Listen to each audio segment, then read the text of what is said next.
अब भगवानले बाल लीला गर्न थाल्नुभयो।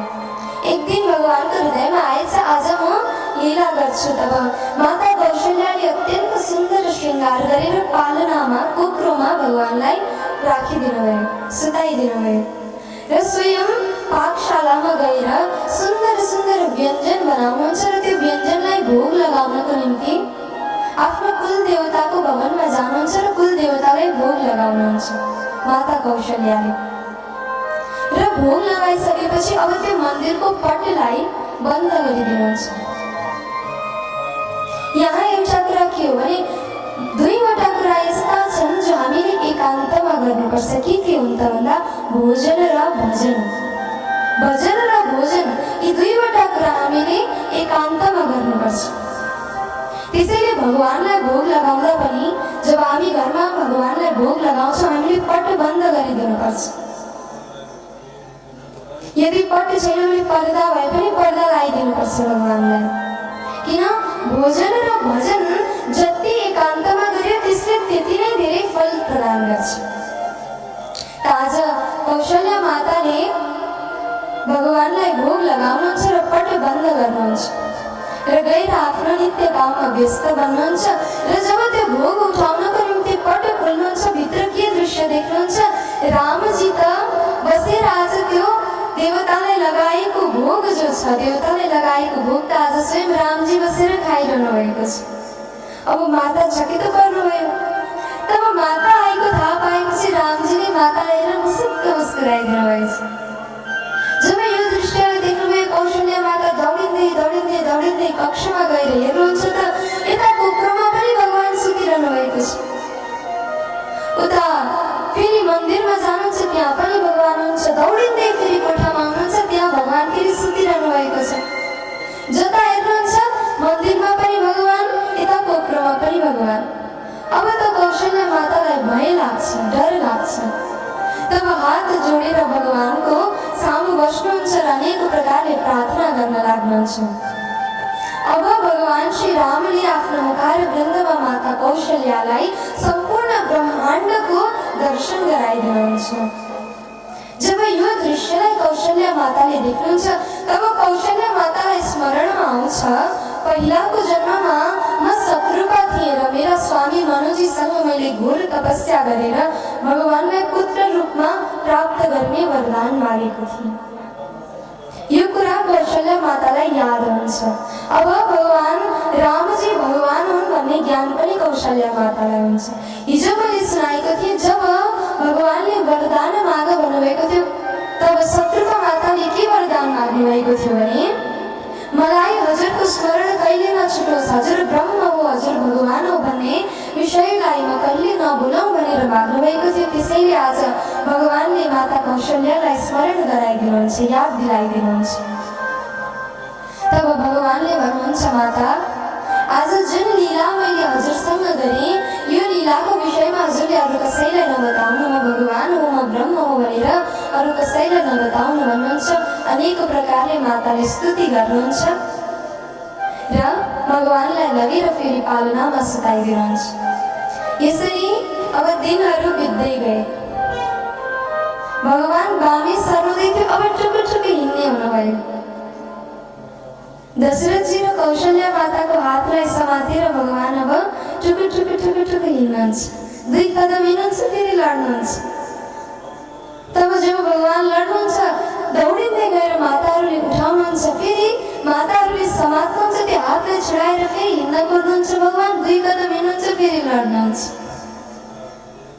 आज यति विचार गर्नु, हामी हाम्रो गाउँमा अथवा हाम्रो घरमा सानो बालक भर्खर हिँड्न सिक्दैछ र ऊ लड्दैछ फेरि उठ्दै हिँड्दैछ भने कति आनन्द आउँछ भन्नु त। सामान्य बालक त त्यसरी हिँड्न सिकेको देख्दा आनन्द आउँछ भने भगवान त्यसरी लड्दै उठ्दै फेरि हिँड्दै गर्दा कति आनन्द आयो होला माताहरूलाई दर्शन गर्दा। आज भगवान बिस्तारै बिस्तारै बिस्तारै हिँड्नुहुन्छ, फेरि लड्नुहुन्छ, फेरि हिँड्नुहुन्छ, फेरि लड्नुहुन्छ। सोच्नु, जो सम्पूर्ण जगतको पिता हुनुहुन्छ, जसले सम्पूर्ण जगतलाई चलाउनुहुँदैछ, आज उनै भगवान माता पिताको हातलाई समातेर हिँड्न सिक्नुहुँदैछ। आज भक्तको इच्छालाई पूर्ण प्रसन्न गर्न सम्पूर्ण जगतका मालिक सम्पूर्ण जगतका पिता भगवान स्वयं पुत्र बनेर आउनुभयो र भर्खर हिँड्न सिक्नुहुँदैछ माता पिताको हात समातेर।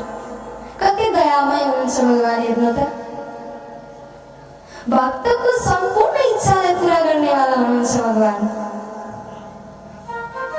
आज त्यस्ता भगवान बिस्तारै बिस्तारै बिस्तारै हिँड्न सिक्नुहुन्छ, थोरै हिँड्नुहुन्छ, लड्नुहुन्छ। अब त्यस्तो गर्दै गर्दै भगवान अझै अलिकति ठुलो हुनुभयो। अब त भगवान घरमै आउनुहुन्न थियो, साथीहरूसँग बाहिर खेलेको खेलै भोजन गर्न बोलाउनुहुन्थ्यो, माता कौशल्याले आउनुहुँदैन थियो। तब दशरथ राजाले गएर भगवानलाई बोकेर ल्याउनुहुन्थ्यो, ल्याएर आफ्नो काखमा राखेर दही र भात खुवाउनुहुन्थ्यो। र जब त्यो दही र भातको एक गाँस भगवानलाई खुवाउनुहुन्छ, एक गाँस खुवाएर अब आफू खान्छु भनेर खान लाग्दा दशरथजीको काखबाट उठेर अघि भगवान भागिसक्नुहुन्छ। अघि दौडेर गएर बालकहरूसँग फेरि खेल्न थाल्नुहुन्छ। यस्तो सुन्दर लीला गर्नुभयो, यस्तो सुख प्रदान गर्नुभयो भगवानले। अहिले हामीलाई यो लीला सुन्दा त कति आनन्द आउँदैछ, त्यतिखेर राजा रानीहरूलाई कति आनन्द भयो होला त्यो लीलालाई देखेर। यसरी अब भगवान अनेक प्रकारले बाल लीला गर्दै ठुलो हुनुहुन्छ। तब भगवानको अब उपनयन संस्कार गर्ने समय आउँछ। अब गुरु आएर चारै भाइको उपनयन संस्कार गराउनुहुन्छ र उपनयन संस्कार गरिसकेपछि गुरुको आश्रममा गएर गुरुकुलमा गएर अध्ययन गर्नुहुन्छ भगवान। र केवल अल्प समयमा विद्या सपाए, अल्पकाल विद्या सपाए, थोरै समयमा सबै विद्या भगवानले अर्जन गर्नुहुन्छ र पुनः घर फर्केर आउनुहुन्छ। गुरुगृह पढन गए रघुराई, अल्पकाल विद्या सपाई। र फेरि भगवान अब थोरै कालमा नै सबै विद्याहरूलाई हासिल गरेर फर्केर आउनुहुन्छ। अब घर फर्केर आएपछि भगवानले कसरी माता पिताको आदर गर्नुहुन्छ, तुलसीदासजी भन्नुहुन्छ, प्रातःकाल उठिके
भगवानले के गर्नुहुन्थ्यो अरे माता पिता र गुरुको चरणमा प्रणाम गर्नुहुन्थ्यो अरे।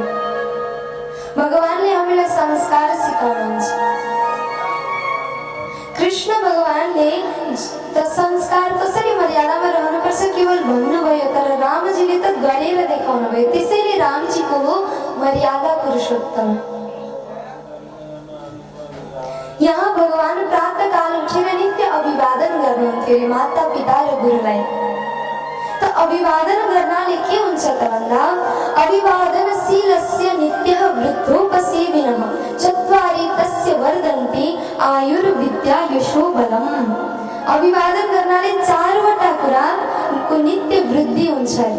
के त भन्दा आयु, विद्या, कीर्ति र बल।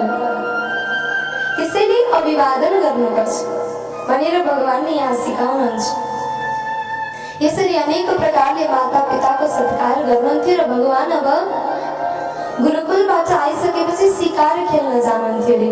पितालाई आज्ञा मागेर भगवान जङ्गलमा शिकार गर्न जानुहुन्थ्यो। अब धेरै व्यक्तिहरूले यहाँ प्रश्न उठाउँछन्, भगवान त जगतको पिता हो, त भगवान शिकार गर्न जानुहुन्थ्यो, भगवानले हत्या गर्नुहुन्थ्यो? गोस्वामी तुलसीदासजीले यहाँ के भन्नुहुन्छ भने भगवान हामीले यदि कसैको हत्या गर्यो भने त्यो हत्या हो, त्यो पाप हो। तर भगवानले हत्या गर्नु हुँदैन। भगवानले त उद्धार गर्नुहुन्छ। के गर्नुहुन्छ? उद्धार गर्नुहुन्छ। भगवानको हातबाट जति पनि निशाचरको अन्त्य भयो, ती सबै निशाचरको उद्धार भयो। सबैले भगवानको लोकलाई प्राप्त गरे।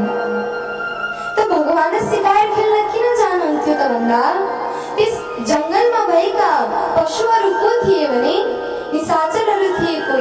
कोही प्रेत योनिमा भड्किरहेका थिए। त कसैलाई मुनिको श्राप लागेर पशुको योनि प्राप्त गरेर आएका थिए। आज त्यस्ता व्यक्तिहरूको उद्धार गर्नको निम्ति भगवान सिकाएर खेल्न जानुहुन्थ्यो। यसरी अनेक दिनहरू बित्दै गए।